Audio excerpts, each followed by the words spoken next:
የህንድ ውቅያኖስን ተንተርሶ ባለው ሰፊ የውሃ ክፍል ላይ በሚገኘውና ቤይ ኦፍ ቤንጋል ተብሎ በሚጠራው ስፍራ ሴንቲኔል የተሰኘ አስደናቂ ደሴት ይገኛል። ጥቅጥቅ ባለ ደን በሰማያዊ የውሃ ክፍልና በነጭ አሸዋ በተሞላው የባህር ዳርቻ የተዋበው ይህ ደሴት የህንድ መንግሥት ወደዚህ ድርሽ እንዳትሉ ብሎ እገዳ ጣለበት እንጂ በዓለማችን ካሉ ስመጥር የባህር ዳርቻ መዝናኛዎች አንዱ ተብሎ ይጠራ ነበር።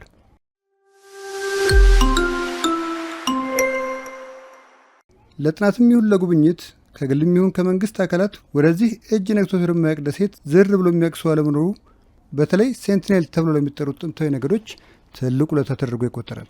በተደረጉ ጥናቶች ማወቅ እንደተቻለው በደሴቷ ላይ የሚኖሩ እነዚህ ነገዶች ለ50 ሺህ ዓመታት ያህል በስፍራው እንደኖሩ ሲነገር አደንና ዓሣ ማጥመድ እና የመሳሰሉት የኑሯቸው መሠረቶች ናቸው። እነዚህ የሰው ዘሮች ምንም አይነት የዘመናዊነት እንጥፍጣፊ ያልደረሳቸው ከውጭው ዓለም ጋር ፈጽመው ግንኙነት አድርገው የማያውቁና ከራሳቸው መግባቢያዎች የሌሎችን ቋንቋዎች የማይሰሙና የማይናገሩም ናቸው።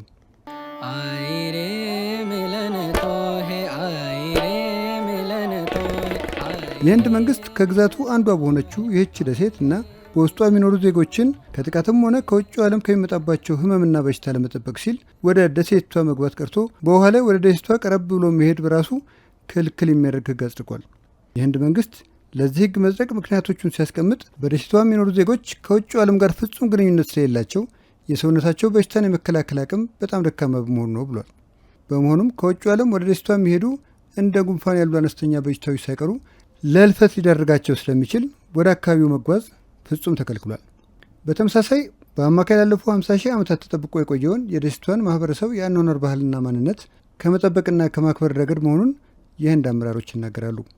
የደሴቷ ነዋሪዎች አሁን ላይ መሰል ጥበቃ ይደረግላቸው እንጂ ቀደም ባሉት ጊዜያት የተለያዩ አካላት ወደ ደሴቷ ለመግባት ሙከራ ማድረጋቸው አልቀረም ነበር።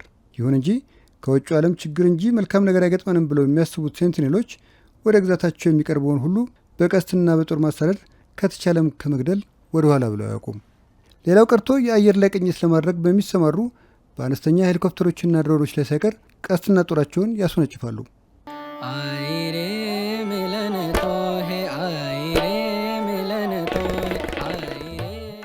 እንደተባለው ለሺህ ዘመናት ግዛታቸውን አስጠብቀው የኖሩትን ህንዳውያን ለመጎብኘትና ጥናት ለማድረግ በሚል ወደ አካባቢው ያቀኑ በርካታ ግለሰቦችና ቡድኖች በአሰቃቂ ሁኔታ ተገድለዋል። ለመጥቀስ ያህል እንኳን ለደሴቷ ነዋሪዎች ወንጌልን ለመስበክ በሚል ወደ አካባቢው ያቀናው ጆን አለን የተባለ ወንጌላዊ በአካባቢው በደረሰ በጥቂት ሰዓታት ውስጥ በአሰቃቂ ሁኔታ ገድለው ጥለውታል። ለሴንቲኔሎች በዚህ ልክ በቃና ከሌላ ሳይደረግላቸው ቀድሞ በ1880ዎቹ ሞሪስ ፖርትማን የተባለ የቅኝት ባለሙያ ከመንግስት ያገኘውን ፈቃድና አጃቢ በመያዝ ወደ አካባቢው አምርቶ ነበር። ይሁን እንጂ ፖርትማን እንደሚለው እጅግ በርካታ መንገዶችና አነስተኛ ጎጆዎችን አግኝቷል።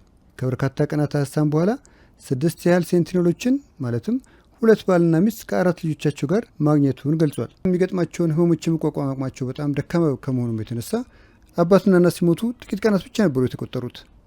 ተጨማሪ ቀናትን ከቆዩም ህፃናቶቹ ሴንቲኔሎችም ሊታመሙ ብሎም ሊሞቱ እንደሚችሉ የተረዱት አሳሾች ለህፃናቶቹ ይጠቅማል ካሏቸው የዕቃ ስጦታዎች ጋር በማድረግ ወደ መኖሪያ ስፍራቸው መልሰዋቸዋል።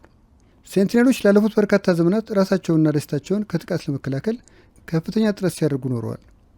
ወደፊት ከእነሱ ወደ ዓለም በሚመጣ ወይም ከዓለም ወደ ደሴቷ በሚገባ ሰው ሚስጥሩ እስኪፈታ ድረስ የደሴቷ ነገር እንቆቅልሽ እንደሆነ ይቀጥላል።